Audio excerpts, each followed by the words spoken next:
አንድ ግዙፍ ድልድይ እንደ ጎማ ሊለጠጥ ይችላል ብላችሁ ታስባላችሁ? ሰላም ጤና ይስጥልን የቲዮኒዋን ኮንስትራክሽን ቤተሰቦች፣ ይህ ቪዲዮ የኢንጂነሪንግ ውድቀት ምን ያህል አስከፊ እንደሆነ የምንማርበት ቪዲዮ ነው። ይህን ቪዲዮ እስከ መጨረሻው ተከታተሉ። ዛሬ የምናየው ታሪክ አንድ ድልድይ ብቻ አይደለም፣ ስለ ሰው ልጅ ዕውቀት ኩራትና ስለ ተፈጥሮ ኃይልና ግንባታ ስራ ላይ ስለሚደረግ ጥንቃቄ ትልቅ ትምህርት የሚሰጥ ታሪክ ነው። ታኮ ማናሪዮስ ይባላል። በወቅቱ የዓለማችን ሶስተኛው ረጅም ድልድይ ተብሎ ተመርቆ ነበር። ነገር ግን መጨረሻው አሳዛኝ ሆነ። ወደ 1930ዎቹ እንደ አውሮፓውያን አቆጣጠር ስንመለስ በአሜሪካ ዋሽንግተን ግዛት ይህን ድልድይ ለመገንባት ትልቅ እቅድ ወጣ። ዋናው መሐንዲስ ሊዮን ማይሴፍ ይባላል። እሱ ድልድዩ ይበልጥ ቀጭን፣ ውብና ዘመናዊ እንዲሆን ፈልጎ ነበር። ስለዚህም ድልድዩ የሚደገፉ ብረቶች መጠናቸው እንዲቀንስ ተደረገ። ይህ ውሳኔ ግን ድልድዩን ለነፋስ በቀላሉ እንዲጋለጥ አደረገው። ግንባታው $6.4 ሚሊዮን ፈጅቶ በ1940 እንደ አውሮፓውያን አቆጣጠር ተመረቀ። ድልድዩ ለትራፊክ ክፍት ከሆነ በኋላ አስገራሚ ነገር መታየት ጀመረ።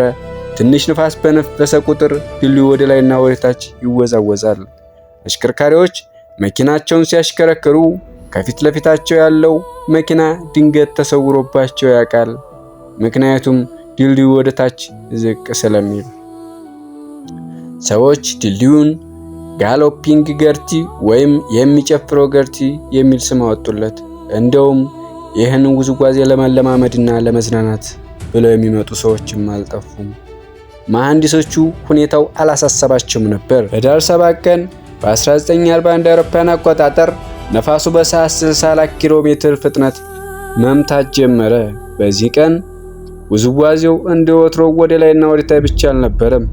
ድልድዩ በራሱ ዙሪያ መጠማዘዝ ጀመረ። አንድ መኪና ድልድዩ መሃል ነበረች። አሽከርካሪው መኪናውን ጥሎ በዝግታ እየተሳበ አመለጠ። በስተመጨረሻም ከጧቱ 11 ሰዓት ላይ ድንጋጤው ተሰማ። ዋናዎቹ ገመዶች ተበጣጠሱ። ያ ግዙፍ ኮንክሪት ብረት እንደ ወረቀት ተቆራርጦ ወደ ውሃ ውስጥ ዱብ አለ።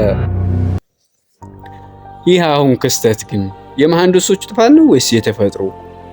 ለምን ወደቀ የሚለው ሳይንሳዊ ምክንያቱ ኤሮ ኢላስቲክ ፍላተር ይባላል። ነፋሱ ከድልድዩ ተፈጥሮ ንዝረት ጋር ተገጣጠመ። ልክ አንድ ሰው ውዝዋዜውን ሲገፋው እንዲጨምር እንደሚያደርገው ሁሉ ነፋሱም ድልድዩን ውዝዋዜ እንዲጨምር አደረገው። ዛሬ ይህ ታሪክ ከሁሉም መሐንዲስና ተማሪዎች ዘንድ እንደ ትልቅ ትምህርት ይወሰዳል። አሁን የምንገነባቸው ድልድዮች ሙሉ ለሙሉ ነፋስ ያላቸውን የመቋቋም አቅም በቤተ ሙከራ ዊልድ ታናል የሚፈተነው በዚህ አሳዛኝ ክስተት ምክንያት ነው። ውድ ተመልካቾቼ፣ በዚህ አደጋ ምክንያት አንዲት ምስኪን ውሻም ሕይወቷን አጣለች።